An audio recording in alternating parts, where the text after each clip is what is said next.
Estoy de acuerdo con el hermano Bell que estos entrenantes necesitan más entrenamiento, más constitución.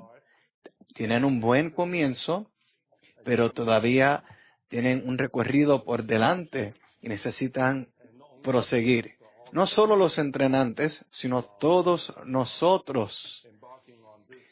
Mientras comenzamos en este gran tema del Cristo todo inclusivo, hay mucho en lo cual laborar.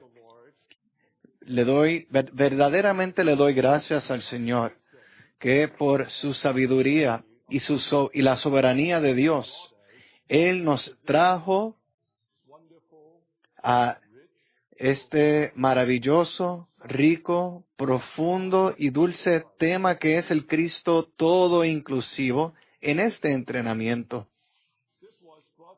Esto fue traído a nosotros hace 61 años por el ministro de la era, nuestro querido hermano Lee, como la conferencia que comenzó en este país. Con esta conferencia, él trajo el recobro aquí, a los Estados Unidos.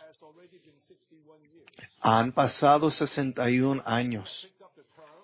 Tenemos la palabra, la frase, el Cristo todo inclusivo, la frase, la buena tierra. Creo que podemos articularlo fácilmente, pero solamente el Dios Trino sabe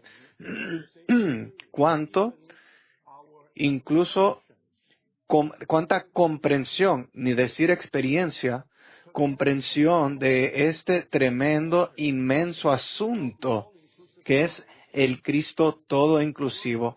¿Cuánto de esto ha sido forjado en nuestro ser? Leímos el libro, muchos lo hemos leído. Hemos hablado los mensajes en muchas conferencias regionales aquí y allá. Pero con base en en mi sentir, hemos tocado aspectos superficiales. Valoramos las riquezas que nos son reveladas aquí. Que Cristo es el trigo, que Cristo es la cebada, que Él es la vid, Él es el higo, Él es las granadas, Él es los minerales. Verdaderamente disfrutamos ver todos estos aspectos de las riquezas de Cristo. El hermano Minoru mencionó que probablemente en los últimos 2000 años en la historia de la Iglesia no ha habido otro ministro de Dios, otro siervo de Dios que haya abarcado este asunto como lo hizo el hermano Lee. E incluso él mismo, según mi conocimiento, aún antes de venir a los Estados Unidos, en sus casi 30 años de ministerio en el lejano oriente, él no había abordado esto de tal manera. Fue nuevo, fue fresco cuando él trajo este asunto a Estados Unidos para iniciar el recobro del Señor, el mover del Señor en este país. Esto es muy significativo, hermanos. Minoru dijo que este es un entrenamiento estratégico y estoy plenamente de acuerdo con él. Verdaderamente estoy agradecido al Señor de que le dio esta carga a los hermanos de traernos en este tema particular en este tiempo, para que demos estos mensajes no a manera de conferencia, sino a manera de entrenamiento. Sabemos que un entrenamiento no es solo para inspirarlos o para darles alguna luz o disfrute, sino que un entrenamiento debe tocarlo, redarguirlo, cambiarlo, producir un cambio. Es mucho más, las exigencias en un entrenamiento son más elevadas que en una conferencia ordinaria. Hermanos y hermanas, diría diría qué bendición es que estamos aquí en este entrenamiento, en este tiempo, abarcando este tema inmenso que es el Cristo todo inclusivo. Espero que aquellos que han leído el libro, que tal vez incluso hablaron mensajes acerca de esto aquí y allá, no supongan que conocen de qué es el Cristo todo inclusivo. Han tocado diferentes aspectos de las riquezas de Cristo. Y en esta ocasión, mientras me preparaba para estos mensajes, el Señor me tocó de manera fresca. No solamente estamos aquí presentando diferentes aspectos de las riquezas de Cristo. Estamos aquí para ver una tierra todo inclusiva, una tierra llena de aguas, una tierra llena de riquezas, de plantas, minerales. Es la totalidad. No solo que yo disfruto a Cristo un poco aquí y un poco allá, que tal vez sea lo suficiente para usted, que sacia su hambre y su sed un poco, sino que lo que Dios nos revela no solo es las riquezas, sino la tierra, la totalidad.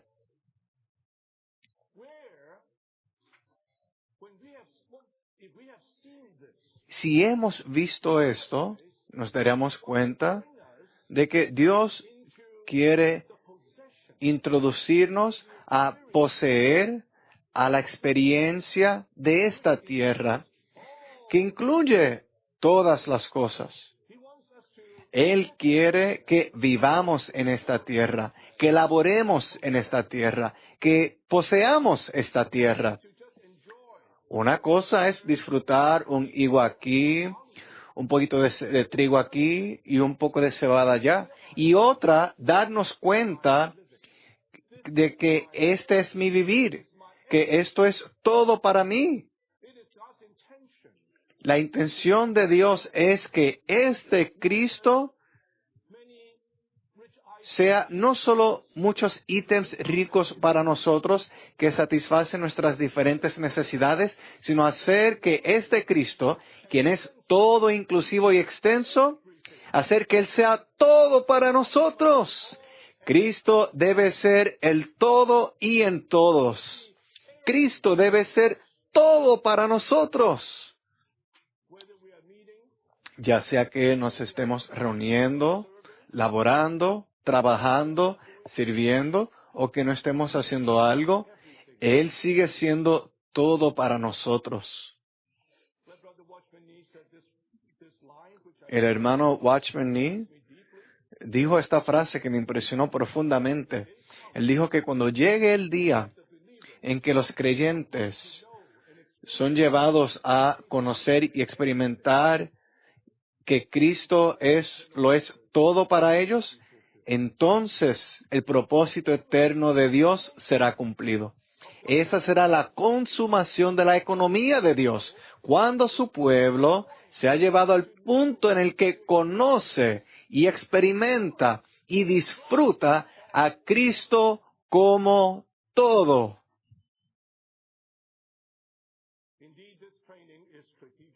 Ciertamente este entrenamiento es estratégico. El Señor no puede regresar solamente con personas que han sido salvas, regeneradas, o que incluso lo disfrutan Él un poco aquí y un poco allá. Él tiene que ganar un pueblo que lo ha poseído, vivido, tomado como todo. Todo. Cristo debe ser el todo y en todos. Entonces vendrá el fin. La consumación de la era podrá ser traída. No creo que en los pasados 2000 años ha habido una situación como esta, como en la que nos encontramos. Un ministerio que ha sido levantado y ha sido traído a nosotros, y particularmente traído aquí a Estados Unidos de América, que por lo menos hasta el día de hoy es un país líder en el mundo, el cual por la soberanía de Dios, Dios por su soberanía trajo a Witness Lee aquí en el 62 y nos trajo este tema que yo al menos no había visto que él hubiera ministrado sobre esto anteriormente. Él no trajo lo que había enseñado y ministrado en Taiwán aquí para repetirlo. Esto fue completamente una vista nueva. Ya han pasado 61 años. Hemos adquirido palabras, hemos adquirido cierto conocimiento, pero en términos de la aprehensión y comprensión profunda y la aplicación y el disfrute de estos asuntos, solo el Señor sabe cuán carentes todavía estamos. Verdaderamente oro por mí y por todos nosotros.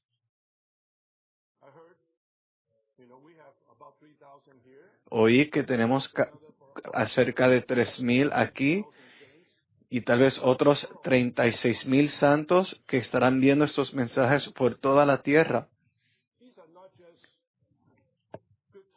Estos no meramente son buenos temas de los cuales hablar, temas para ministrar en las conferencias. El Dios triuno tiene una economía que llevar a cabo, que realizar. Y estamos aquí luchando juntamente con Él para llevar a cabo esta economía. Esperamos que podamos dar otro paso más adelante. Llegamos a este mensaje 4.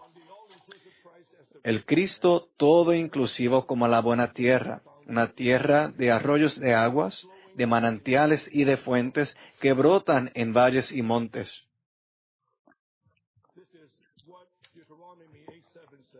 Esto es lo que dice Deuteronomio 8:7.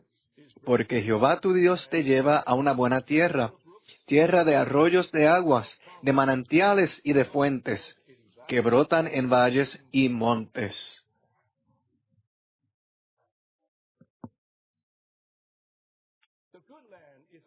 La buena tierra es una tierra de aguas, muchos cuerpos de agua, como arroyos de aguas, que son parecidos a riachuelos, y ríos, manantiales y fuentes.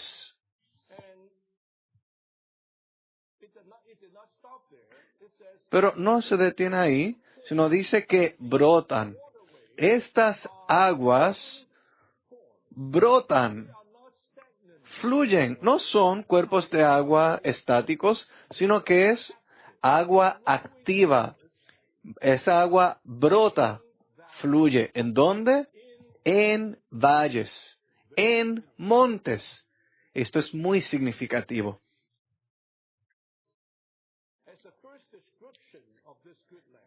Esta es la primera descripción de la buena tierra. La primera descripción no es sobre el trigo, la cebada, las vides, las granadas, las higueras. No, la primera descripción es que es una tierra de arroyos de aguas, de manantiales y de fuentes.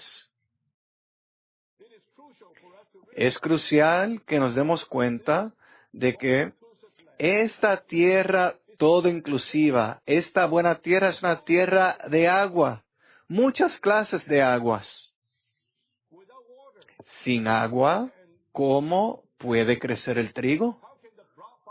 ¿Cómo puede ser producida la cebada? ¿Cómo pueden crecer las higueras, las vides y las granadas? Esta no es un pedazo de tierra ordinaria, sino que es una tierra llena de aguas, de muchas formas. Y estas aguas no son estáticas, sino que fluyen en valles y en montes.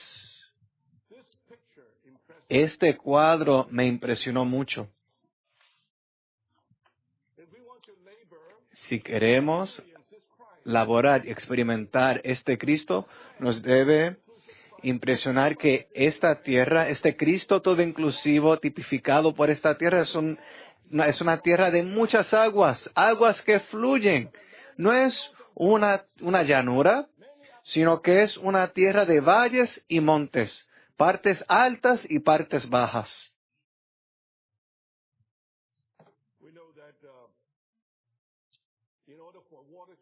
Para que el agua fluya, de hecho, el fluir de aguas está estrechamente relacionada con la geografía de cierta región, con la forma en que tenga la tierra.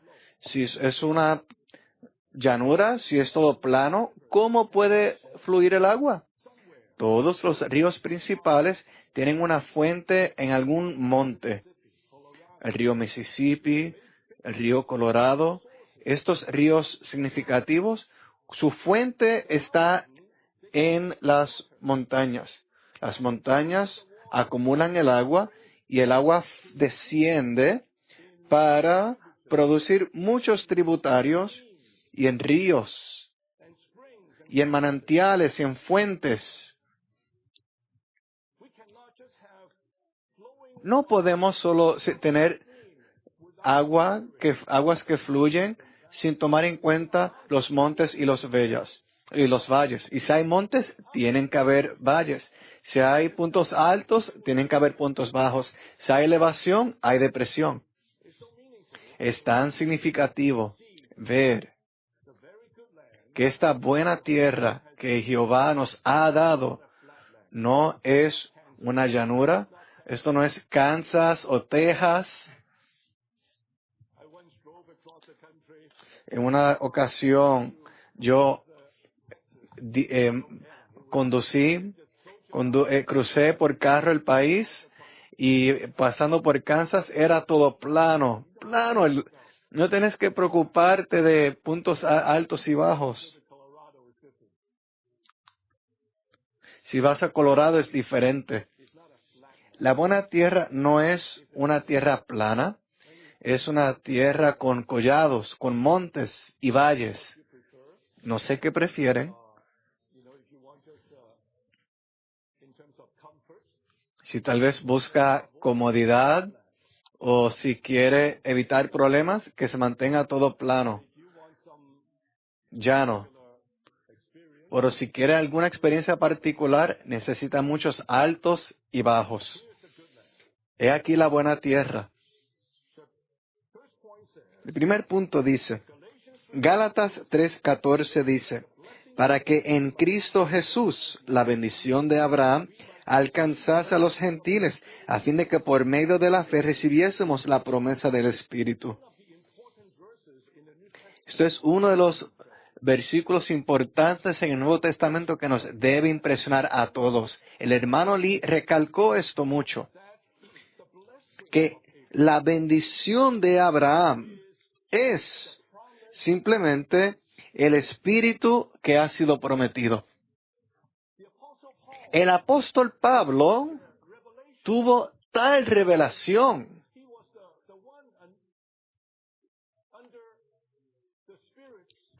Él estaba bajo la iluminación del Espíritu para poder mostrarnos que la bendición de Abraham, que principalmente está relacionado con la tierra y con la simiente, con la descendencia lo vincula con la promesa del Espíritu. ¡Qué gran luz! La bendición de Abraham,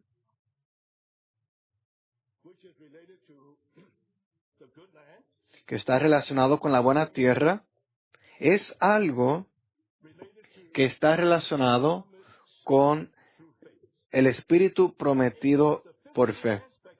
El aspecto material de la bendición que Dios prometió a Abraham era la buena tierra. Y eso nos queda claro, ¿cierto? Dios le prometió a Abraham, tú heredarás esa tierra, la cual tipifica al Cristo todo inclusivo. Puesto que Cristo finalmente es hecho real para nosotros como el Espíritu todo inclusivo y vivificante, la bendición del Espíritu prometido corresponde a la bendición de la tierra prometida a Abraham. Esta buena tierra que tipifica al Cristo todo inclusivo, en realidad señala, apunta al Espíritu todo inclusivo, el Espíritu vivificante, el Espíritu consumado. Esa es la realidad de la buena tierra. Al decir que la buena tierra es el Cristo todo inclusivo, no está equivocado, ¿cierto? Pero si te detienes ahí, ese Cristo todo inclusivo, esa buena tierra, es algo objetivo para usted, es mero conocimiento. El Dios triuno en Cristo como Espíritu ahora puede ser aplicado a nosotros. Él llega a nosotros. Él llega a ser, para nuestra experiencia, el postrer Adán llegó a ser Espíritu vivificante. Como Espíritu, el Dios triuno es hecho real a nosotros. Él llegó a ser para nuestra experiencia, experimentable por nosotros. Esta buena tierra que tipifica al Cristo todo inclusivo es la tierra del Espíritu. Es la tierra llena de aguas. En la Biblia, el agua representa, simboliza el Espíritu. Es una tierra llena de agua, lo cual implica que esta buena tierra, que es el Cristo todo inclusivo, en realidad es la tierra del Espíritu. Es una tierra llena de aguas, tan experimentable. Cuando el hermano Lee vino a este país en 1962, eso fue una de las primeras cosas que él ministró. El postrer Adán fue hecho espíritu vivificante. Aquellos días iniciales del recobro del Señor en este país, los santos estaban llenos de gozo, de emoción. ¡Oh! El Cristo que solía conocer era un Cristo doctrinal, un Cristo objetivo, histórico. Ahora conozco que Cristo es el Espíritu. Y tengo un espíritu para poder apropiarlo, disfrutarlo. Eso fue un gran recobro. Hoy en día, hermanos y hermanas, al conocer sobre este Cristo todo inclusivo, tienen que venir a Gálatas 3:14 para darse cuenta de que esta es la tierra del Espíritu. El Espíritu simbolizado por el agua, por los muchos cuerpos de agua, para que lo experimentemos. Letra B dice, en realidad, el Espíritu, Cristo hecho real en nuestra experiencia, es la buena tierra. ¿Qué les parece? El Espíritu es la buena tierra.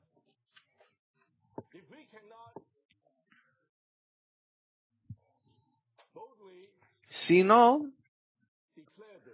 podemos declarar esto denodadamente, entonces su entendimiento del Cristo todo inclusivo todavía es doctrinal.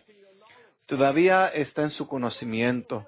Es únicamente al darse cuenta de que esta tierra toda inclusiva, esta buena tierra que representa al Cristo todo inclusivo, es este Espíritu todo inclusivo, el Dios triuno que llega a nosotros. El Espíritu, Cristo hecho real en nuestra experiencia, es la buena tierra como fuente de la abundante suministración de Dios para que lo disfrutemos. Esta es la abundante suministración del Espíritu de Jesucristo como suministro del cuerpo de Cristo. Ciertamente el Espíritu es abundante. ¿Cómo se nos muestra? En lo abundante que es esta tierra toda inclusiva. 2 Romanos. El Cristo todo inclusivo, como Espíritu todo inclusivo, es una tierra de arroyos, de aguas. Es una tierra de arroyos de aguas, de manantiales y de fuentes que brotan en valles y montes. Letra A.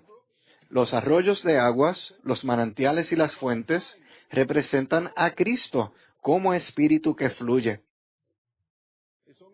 Es tan significativo que la Biblia usa estas tres designaciones, estas tres clases de masas de cuerpos de aguas.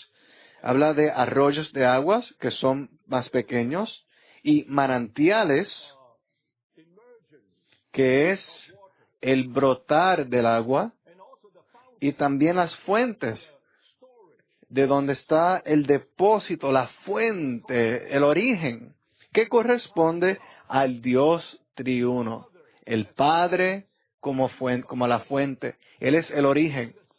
Y el Hijo como la expresión, Él es el manantial. Y el Espíritu como el proceder, como el fluir, Él es los arroyos de aguas.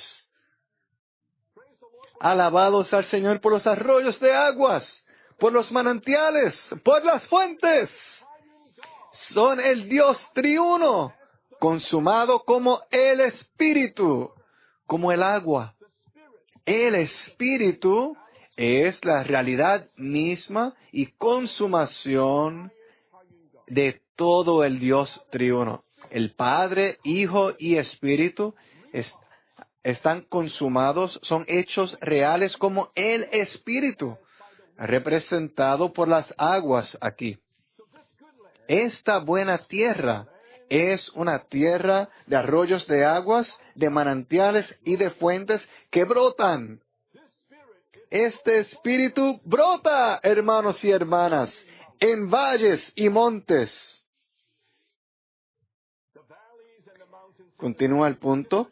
Y los valles y montes representan las diversas clases de entornos en los cuales podemos experimentar a Cristo como espíritu que fluye. Es difícil que el río fluya si la tierra es plana, si es una llanura. Tiene que haber elevación y tiene que haber depresión. Entonces el agua fluye.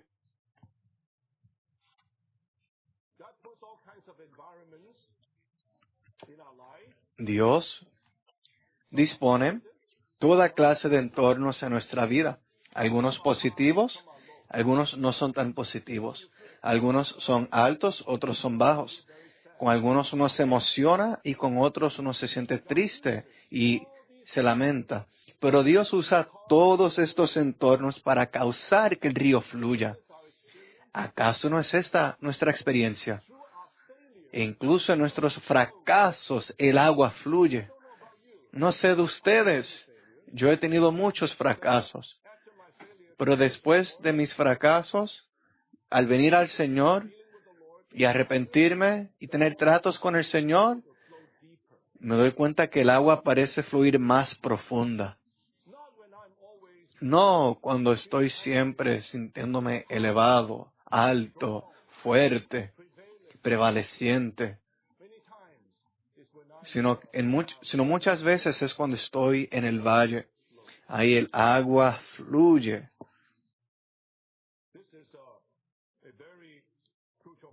Este es un asunto muy crucial que abordaremos en el resto del mensaje.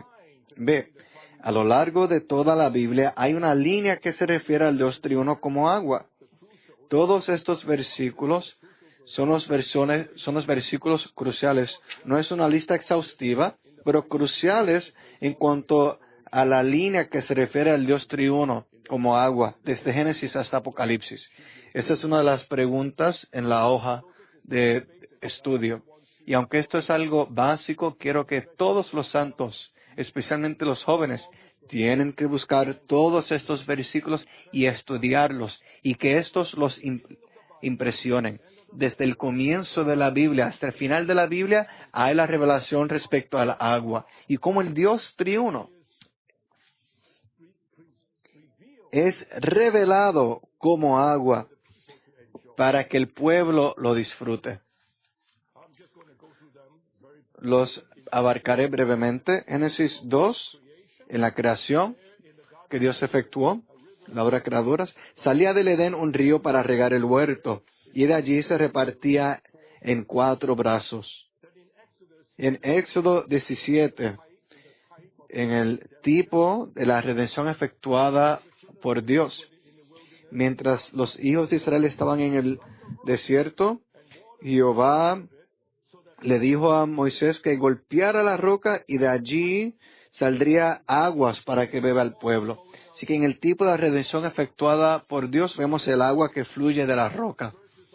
Luego en los versículos de Salmos 36 y 46 tenemos el disfrute antiguo testamentario de Dios en su morada.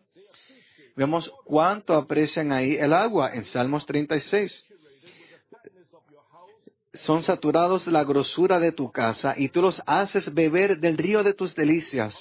Santos, en la casa de Dios hay un río de las delicias de Dios. Si beben de este río, Dios es alegrado. Salmos 46:4. Hay un río cuyas corrientes alegran la ciudad de Dios. Ahora en el Nuevo Testamento, cuando Jesús, el Dios encarnado, vino a la tierra, Él no solo vino para derramar su sangre a fin de redimir al hombre, sino también que vino para dar agua. Según dice en Juan 4, al hablarle a la mujer samaritana le dijo, si conocieras quién es el que te dice, dame de beber, tú le habrías pedido y él te habría dado agua viva.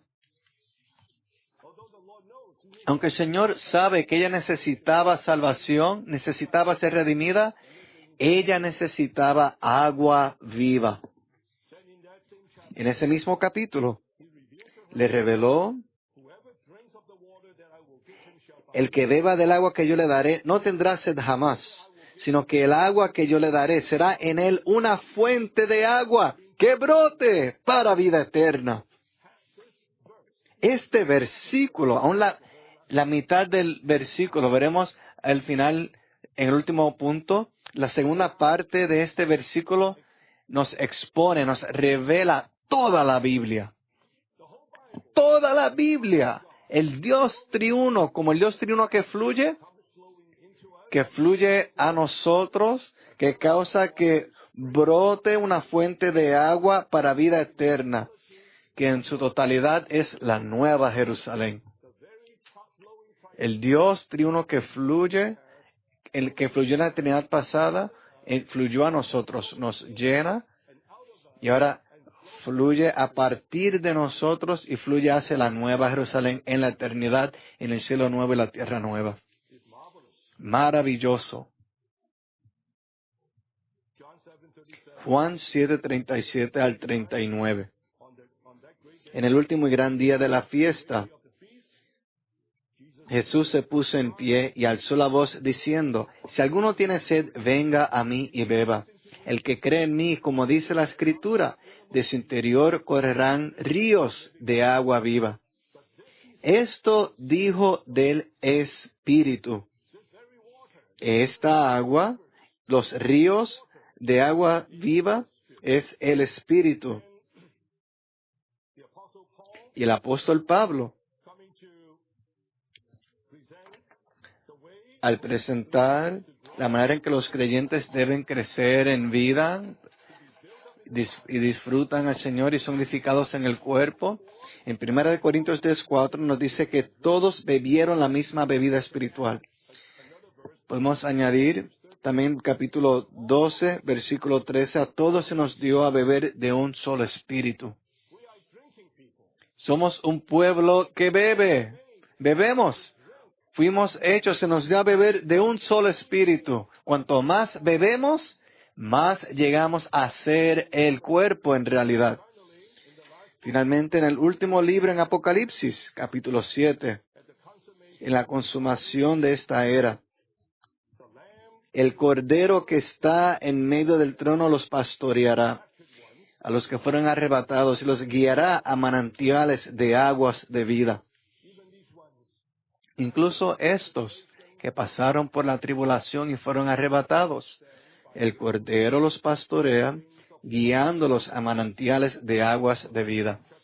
Finalmente, en el capítulo 22, en el nuevo cielo y la tierra nueva, en la nueva Jerusalén, se nos muestra un río de agua de vida, resplandeciente como cristal, que salía del trono de Dios y del Cordero en medio de la calle.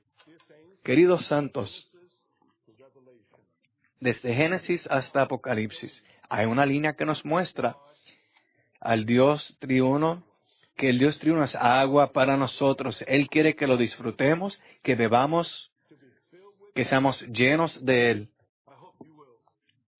Espero que verdaderamente entren en estos versículos, los consideren, hasta que lleguen a ser una visión en usted.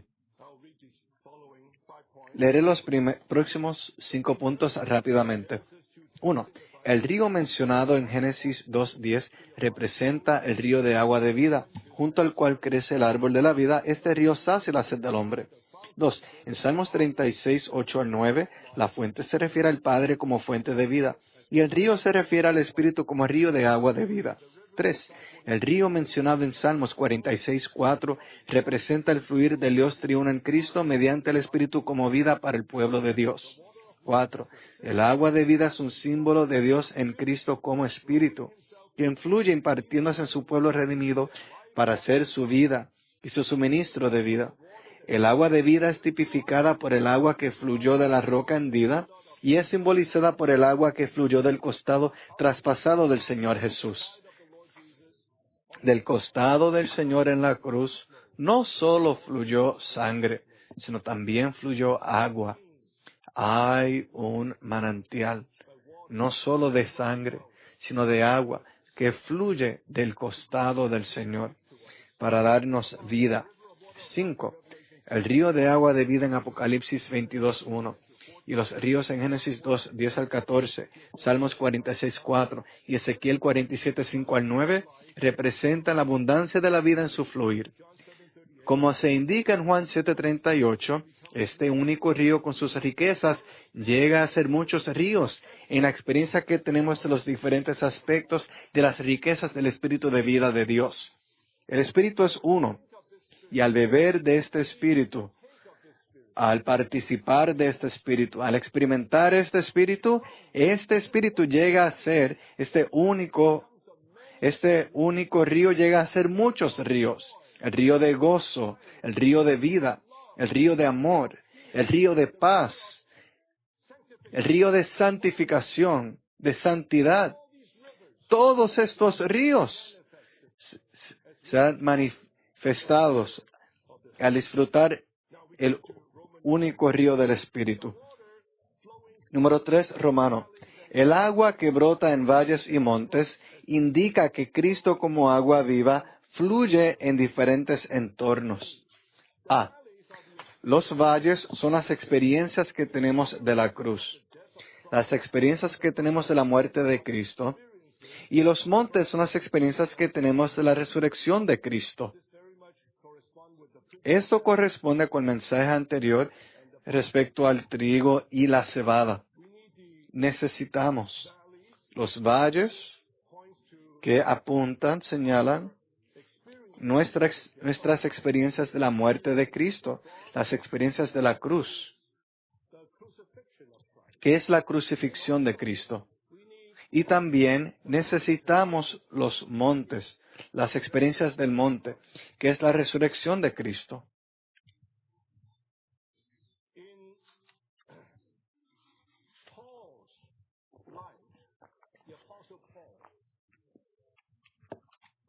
En la vida del apóstol Pablo, que fue un gran apóstol usado por Dios para llevar a cabo su ministerio neotestamentario, la vida de Pablo ciertamente no fue una vida en la llanura, una vida plana, sino una vida llena de valles y de montes. En realidad, hubo más valles que montes. En estos versículos, en 2 de Corintios 1:9, dice, de hecho tuvimos en nosotros mismos sentencia de muerte, para que no confiásemos en nosotros mismos, sino en Dios que resucita a los muertos. En 4:11 dice, porque nosotros que vivimos siempre estamos entregados a muerte por causa de Jesús. No solo de vez en cuando, sino dice, siempre estamos entregados a muerte. ¿Acaso es esta la vida cristiana que esperaba? Es lo que esperaba, que cuanto más ame al Señor, y más vaya en pos del Señor y más disfruta al Señor. Pensaba que sería gloria, gloria, aleluya, y cada día sería un día bendecido por Dios. Que su senda sería una senda de flores, todos los días la luz del sol. Esa no fue la experiencia del apóstol Pablo. Y no es la experiencia de todo buscador y creyente genuino. Temo que en los conceptos de los santos, de muchos santos, todavía, cuando ocurre algo desagradable, tienen el pensamiento, ¿por qué me maldice Dios? ¿Qué hice equivocado? Si Él me ama, debería bendecirme. ¿Por qué tengo esta enfermedad? Y mi compañero no. Yo voy a la reunión más que él.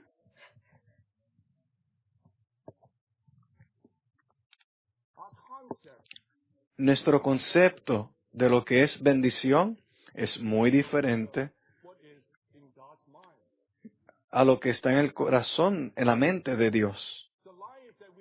La vida que hemos visto, de hecho, según se presentó en el propio Señor Jesús y también en sus siervos fieles, en los apóstoles, son vidas llenas de valles. Y por supuesto no solo valles, sino también montes, pero muchos valles, muchas experiencias pasando por la muerte. La letra B dice, el Cristo que mora como tesoro en nosotros, los vasos de barro, es la fuente divina del suministro para la vida cristiana y es el poder excelente para que llevemos una vida crucificada con miras a la manifestación de la vida de resurrección. Sabemos que Segunda de Corintios es un libro considerado la autobiografía de Pablo. Al leer Segunda de Corintios, ¿qué impresión recibe usted? ¿Ve la bendición de Dios? ¿Ven sus victorias y sus triunfos? ¿Lo ven prevaleciente? ¿Qué les impresionó al ver la vida de esta persona?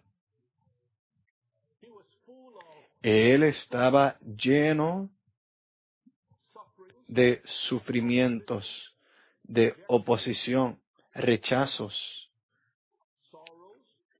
pena.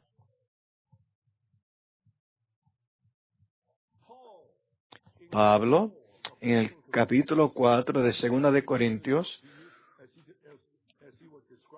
al describir su propia vida, en el versículo 7 dice, pero tenemos este tesoro en vasos de barro, para que la excelencia del poder sea de Dios y no de nosotros. El hermano Watchman Nee dio un mensaje breve titulado El tesoro en vasos de barro. Los animo a todos, si no lo han leído, véanlo. Fui sumamente ayudado por ese breve compartir. En ese mensaje el hermano Nee nos dice, aquí hay un tesoro que ciertamente apunta al Cristo glorioso, el Cristo todo inclusivo. Pero este tesoro no fue colocado en una vasija de cristal, en un platillo de plata, una bandeja de plata, sino en un vaso de barro. Un envase tan bajo, sin valor, frágil, que fácilmente se quiebra, no le corresponde al tesoro. No hace sentido que un tesoro que no tiene precio sea puesto en un envase tan bajo y de tierra.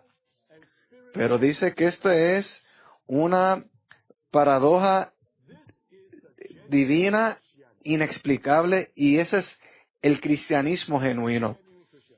Este es el cristianismo genuino. en un sentido positivo. El cristianismo genuino no es sobre tener éxitos, bendiciones, poder, que lo aprecien, que le den honor. Eso es el cristianismo falso. Eso es lo que eso es lo que buscan las personas en el cristianismo actualmente. Eso es lo que oran. El cristianismo genuino es el que tiene este tesoro de sumo valor en un vaso de barro, un vaso sujeto a la fragilidad, que es frágil, un vaso que en el entorno puede ser fácilmente quebrantarse fácilmente, pero en ese vaso hay un tesoro inestimable. Pablo dijo de él y sus colaboradores: fuimos abrumados sobremanera, más allá de nuestras fuerzas, de tal modo que aún perdimos la esperanza de vivir. Hermanos y hermanas, ¿algún día usted ha perdido la esperanza de vivir? Entrenantes, a veces los escuché: fue un semestre terrible. Estoy luchando con mi compañero de evangelio, no lo soporto, no lo tolero a él o a ella. ¡Qué sufrimiento! Bueno, aún no han perdido la esperanza de vivir. Pero el apóstol Pablo dice que aún perdió la esperanza de vivir, para que no confiásemos en nosotros mismos, sino en Dios, que resucita a los muertos. Esa fue la descripción de este vaso de barro. Abrumado sobremanera, más allá de nuestras fuerzas, de tal modo que perdimos la esperanza de vivir. 2. En realidad, a fin de que sea manifestada la resurrección, se requiere la muerte, el desánimo y la desilusión. ¿Le gusta la muerte? ¿Le gusta el desánimo? ¿Le gusta la desilusión? Bueno, vienen. Vienen. No lo pedimos, pero vienen. ¿Qué hacen? ¿Se dan por vencidos? ¿Están tan desanimados y desilusionados que se rinden? Dicen: olvídate. Si Dios no me bendice, es que no quiere que yo sea cristiano. Tengo otras cosas que hacer, tengo otros planes que puedo llevar a cabo.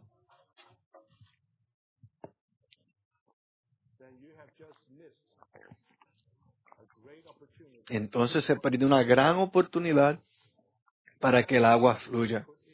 Los valles en los cuales fueron puestos eran el lugar indicado en el cual el agua fluiría a usted, a través de usted y a partir de usted.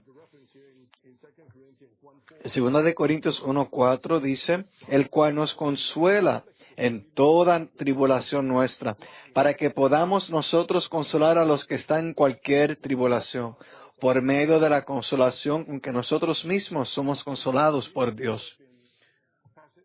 Si nunca hemos pasado por las aflicciones, jamás experimentaremos el ser consolados por Dios y nunca podremos genuinamente consolar a otros que están en aflicción.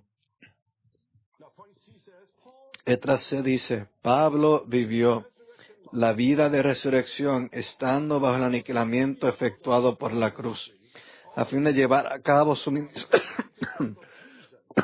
ministerio, llevando en el cuerpo siempre por todas partes la muerte de Jesús, para que también la vida de Jesús se manifieste en nuestros cuerpos. Pablo usó esta frase: llevando en el cuerpo siempre por todas partes la muerte de Jesús, la crucifixión. Pero en griego habla de el hecho de que Jesús fue puesto a muerte. Parece que fue algo continuo, no solo algo que ocurrió una sola vez. A veces uno enfrenta una situación difícil con un compañero, con el anciano, y usted dice: Señor, estoy llevando la cruz. Señor, ayúdame. pasar por este sufrimiento y llevar la cruz. Ora desesperadamente, Señor, dame la gracia para que no me rebelde, para que no me enoje. Usted está llevando la cruz y tal vez tuvo éxito y dice, alabado sea el Señor. No me enojé.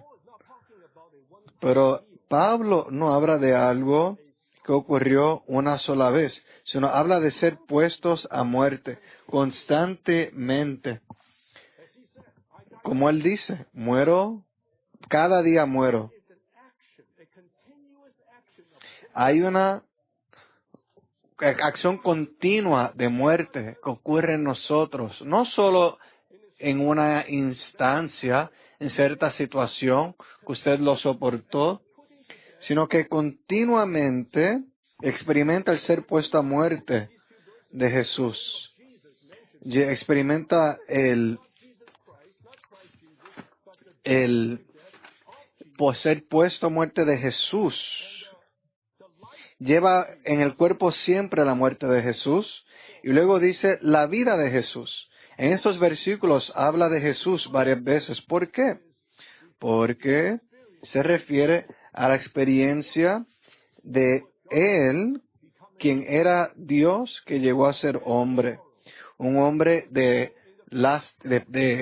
pena, un hombre en la carne, que sufrió pérdida. Ese era el que Pablo experimentó. Él llevaba siempre por todas partes la muerte de Jesús para que también la vida de Jesús se manifieste en nuestros cuerpos.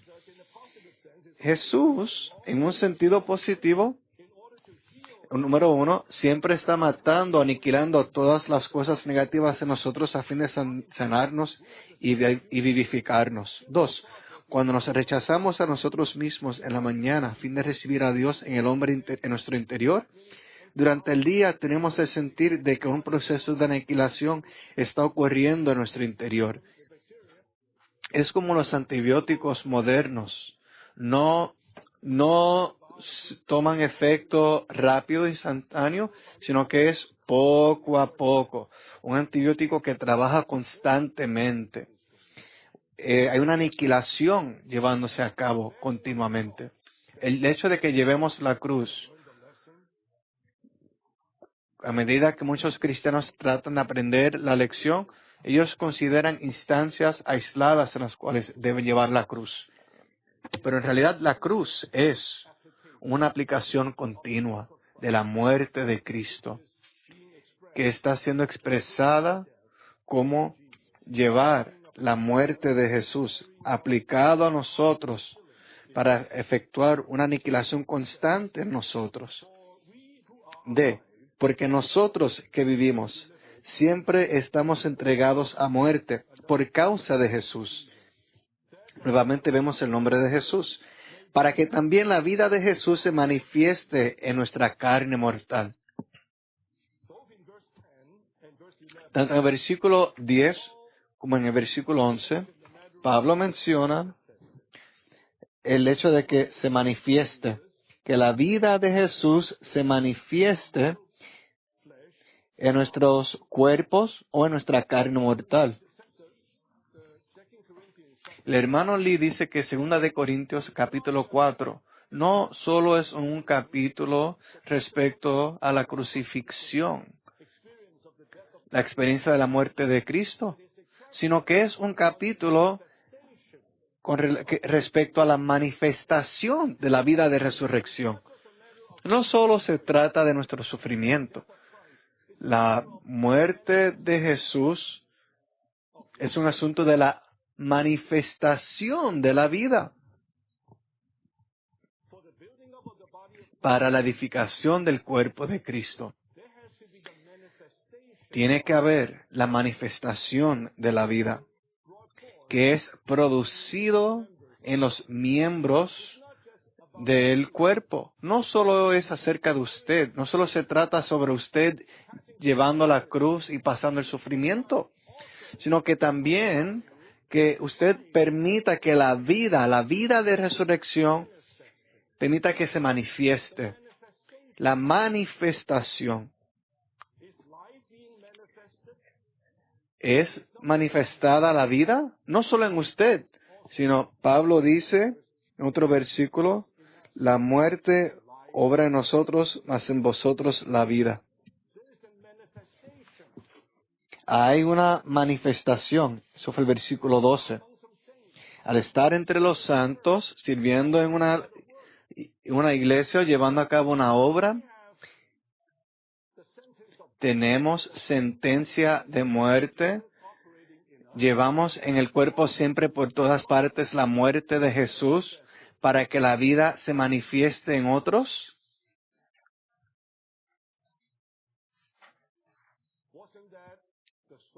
¿Acaso esa no fue la historia del hermano Ni y también del hermano Lee?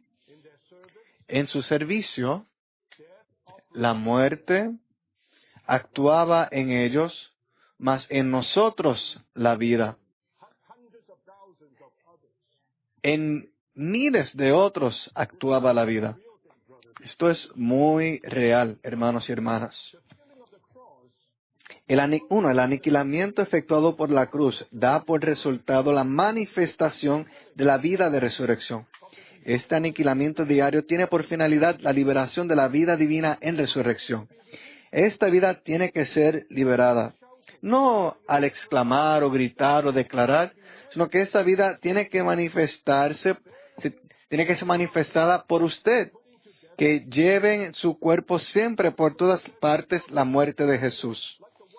Los apóstoles llevaron una vida como la que el Señor Jesús llevó en la tierra. La vida del Señor era una vida bajo el aniquilamiento efectuado por la cruz para la manifestación de la vida de resurrección. Una vida que Él llevó de tal manera que su persona era uno con su ministerio y su vida era su ministerio. Queridos santos, hay una gran necesidad en el recobro del Señor en estos días. La necesidad de que muchos de ustedes, especialmente hermanos, que tengan el ministerio formado en ustedes, que el ministerio sea constituido en ustedes. Y no se trata de elocuencia, no se trata de conocimiento o de don, sino que se trata de vivir la vida de resurrección bajo el aniquilamiento de la cruz. Esta es la única manera en que el ministerio es formado en una persona. El hermano Ni y el hermano Lee eran tales personas. Sabemos que el hermano Ni era muy dotado. El hermano Lee no era tan dotado, pero él incluso reconocía que no era tan elocuente, pero él portaba el ministerio. Lo que sea que él decía, lo que lo atraía no era la elocuencia, sino la vida que era manifestada, que era transmitida. Eso era lo que nos impactaba. En el recobro del Señor, hoy en día hay una gran necesidad de que este ministerio sea continuado, sea formado en muchos de los hermanos jóvenes. Mientras empiezan a servir, tienen que orar: Señor, constituye este ministerio en mí. No solo el conocimiento de este ministerio, no solo la experiencia de él, sino que este ministerio, que es el ser mismo, la persona, que siempre vive la vida de resurrección bajo el aniquilamiento de la cruz. Eso no se dará de la noche a la mañana, no será en un tiempo breve, pero le dará a Dios el tiempo en el que le permita que Él forje este ministerio en usted.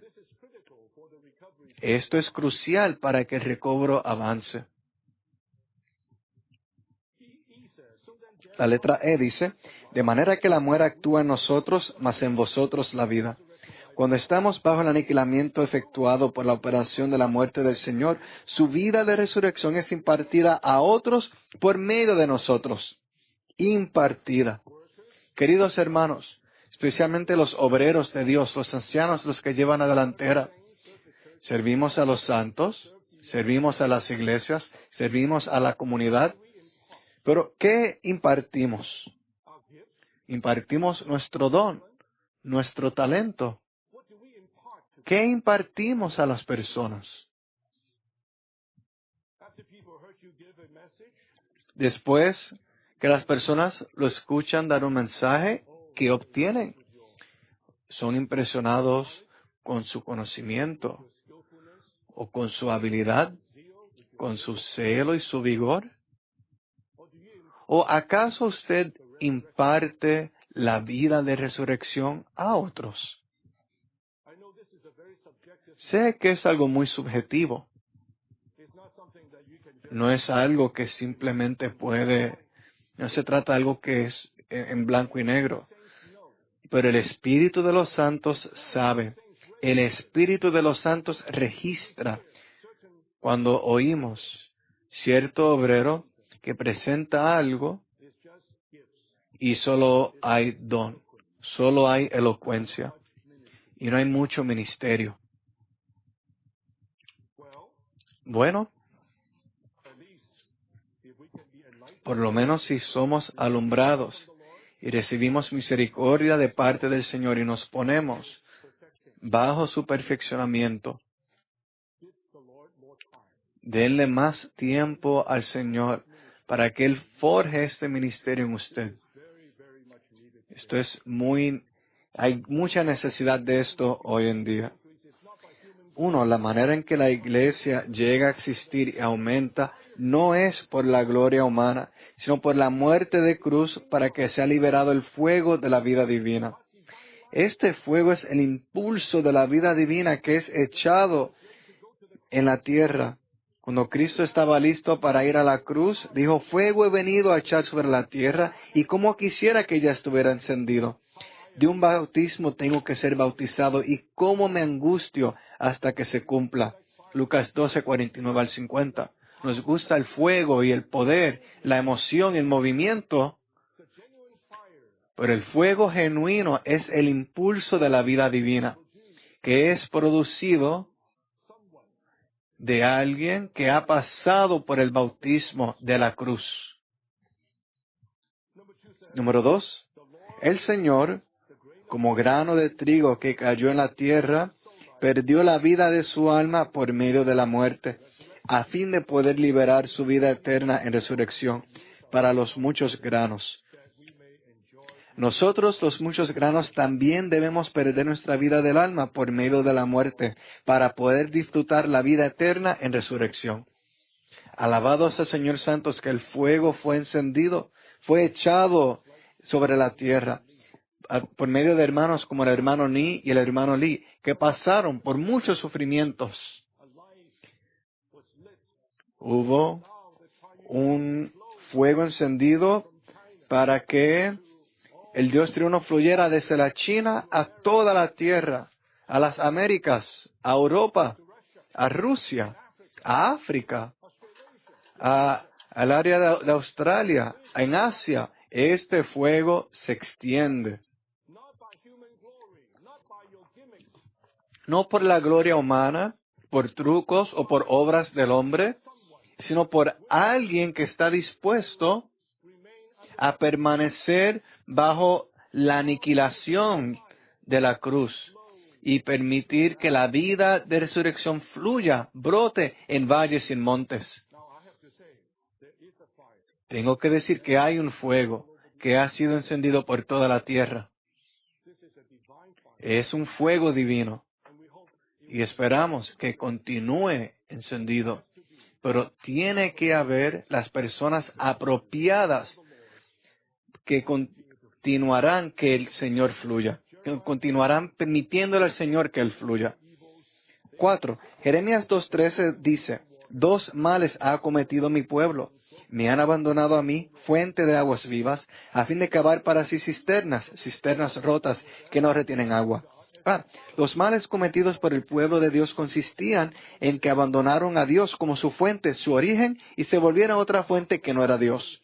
Aquí no habla solamente de abandonar a Dios, sino habla de abandonar a Dios como fuente, como la fuente de aguas vivas.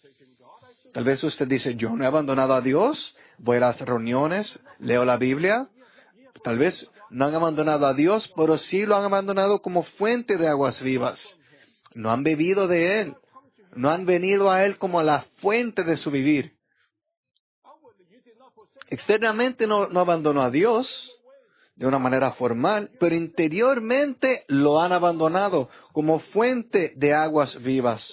Ve, cavar cisternas retrata el esfuerzo de Israel en su labor humana para hacer algo, los ídolos, que reemplace a Dios.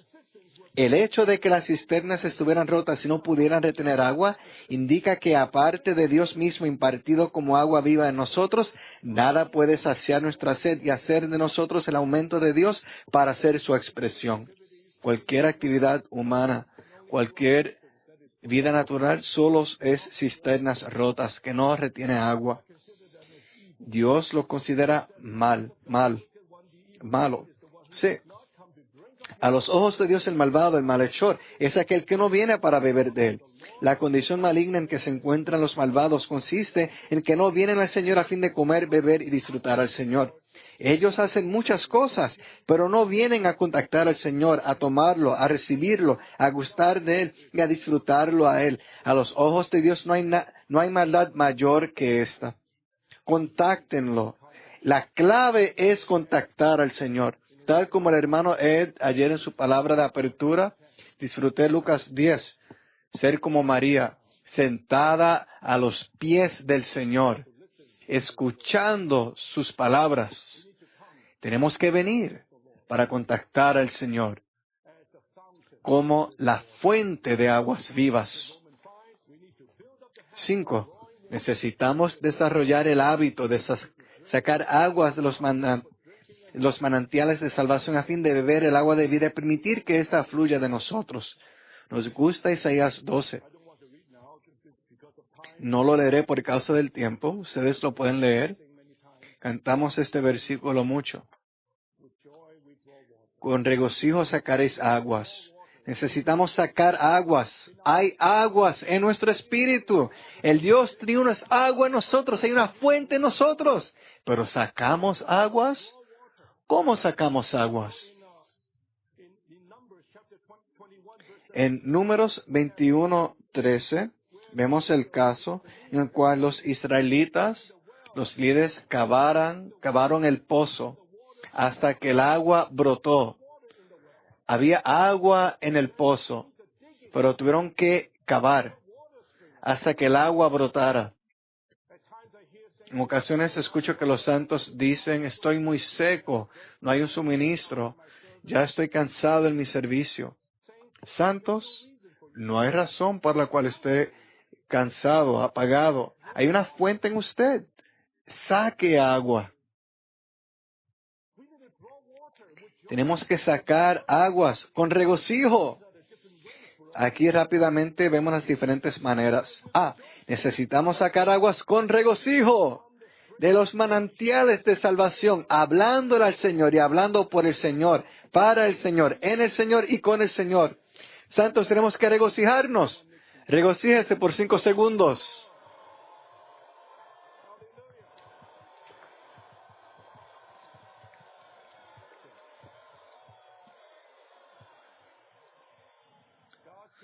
El pueblo de Dios en esta tierra de aguas debería estar regocijándose, no de una manera juguetona.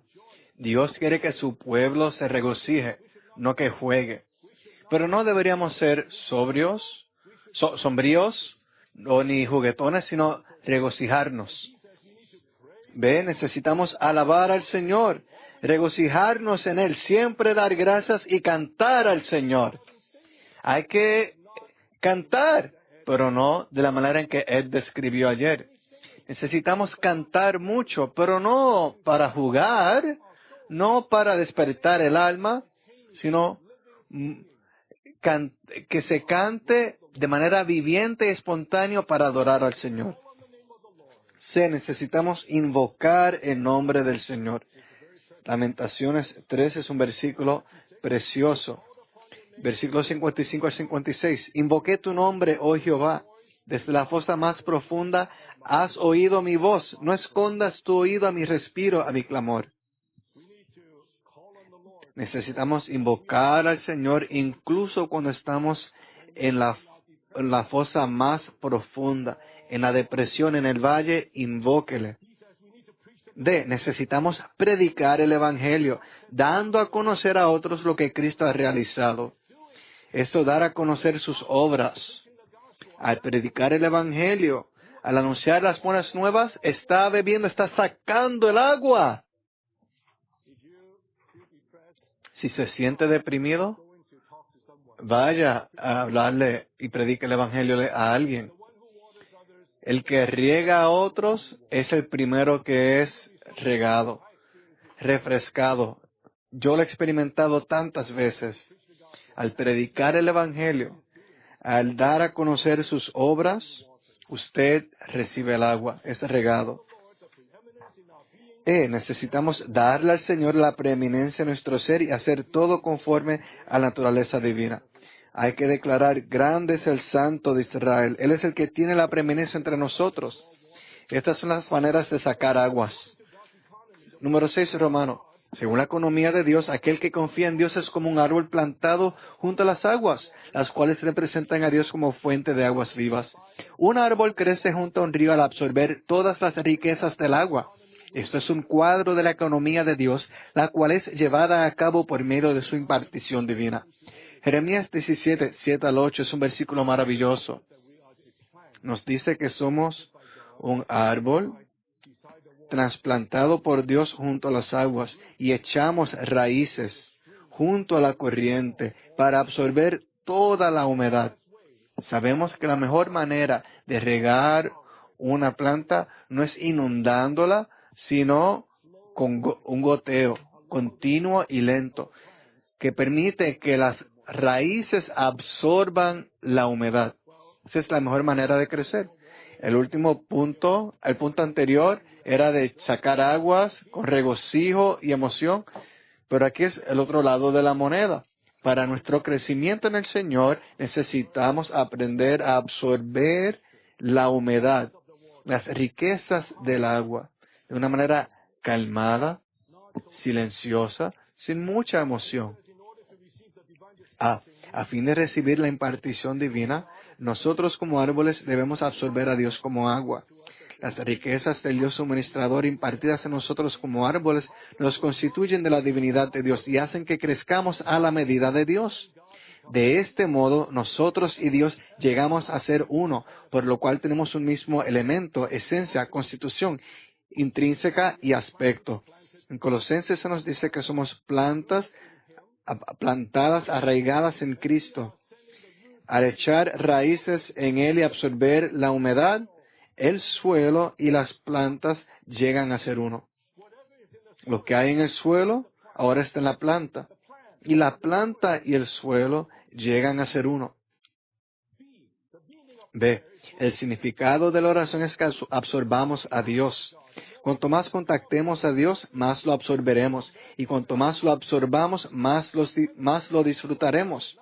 Ese es el verdadero significado de la oración. No es solo para enumerar nuestra lista de compras, Dios necesito esto y aquello, sino que la verdadera oración es absorber a Dios. Hay un himno que dice, tal como soy. Esto significa que deberíamos acudir a Dios tal como somos sin tratar de mejorar o cambiar nuestra condición. Recibimos a Cristo de esta manera y deberíamos andar en Cristo de esta manera. O sea, no trate de cambiarse. No tiene que esperar a que su condición mejore antes de poder venir a Él. Santos, vengan a Él tal como son. Incluso en su punto más bajo, cuando esté más desanimado, cuando esté menos digno, tal como está. No trate de cambiarse o mejorarse. El Señor quiere que usted vaya a Él tal como está. Orar consiste en acudir al Señor tal como somos. Cuando acudimos al Señor, deberíamos poner delante de Él nuestra condición interior y decirle que estamos escasos en todo asunto. Incluso si estamos débiles, confundidos, tristes y sin palabras, todavía podemos acudir a Dios. Sin importar cuál sea nuestra condición interior, deberíamos traerla a Dios. No hay que decir mucho. El hermano Lee nos enseñó que la oración genuina no necesariamente incluye muchas palabras. Solo ven al Señor tal como está. No tiene que decir mucho. De hecho, el Señor dice en Mateo 6 que el gentil habla con mucha palabrería a los gentiles y Dios no los escucha. Dios mira su corazón. Que venga a Él, no cambiándose o mejorándose, no tratando de articular muchas palabras, sino de manera calmada, quieta, silenciosa, viniendo al Señor, abriendo su condición interior a Él. 3. En lugar de ocuparnos de nuestra condición, necesitamos entrar en la presencia de Dios para contactarlo al fijar nuestra mirada en Él, contemplarlo, alabarlo, darle gracias, adorarlo y absorberlo. Entonces disfrutaremos las riquezas de Dios, gustaremos su dulzura, lo recibiremos como luz y poder y nos sentiremos interiormente en paz, resplandecientes, fuertes y fortalecidos. Así aprenderemos la lección de permanecer conectados a Él cuando estemos ministrando la palabra a los santos. La palabra más sencilla que podemos decir es decir lo que Él dice, repetir lo que Él dice. Como en el Salmo 27, versículo 8, dice, cuando dices, buscad mi rostro, a ti mi corazón dice, tu rostro, oh Jehová, buscaré. Tu rostro, oh Jehová, buscaré. Lo que Jehová dice, usted repite. Finalmente, 7. Juan 4:14b dice, el agua que yo le daré será en él una fuente de agua que brote, que emane para vida eterna. Esto revela al Dios triuno que fluye. El Padre es la fuente, el origen, el Hijo es el manantial, el surgimiento de la fuente, y el Espíritu es el río, el fluir. El Dios triuno fluye, impartiéndose en nosotros por medio del Padre, el Hijo y el Espíritu, y sale desde lo más recóndito de nuestro interior a otros. Ve, el fluir del Dios triuno es para vida eterna. La Nueva Jerusalén es la totalidad de la vida eterna. Y la palabra para significa dar por resultado o llegar a ser. Por tanto, el Padre como fuente, el Hijo como manantial y el Espíritu como río fluyen dentro de nosotros y con nosotros para llegar a ser la Nueva Jerusalén, la totalidad de la vida eterna. El Dios triuno que fluyó desde la eternidad pasada, se fluyó a la Nueva Jerusalén.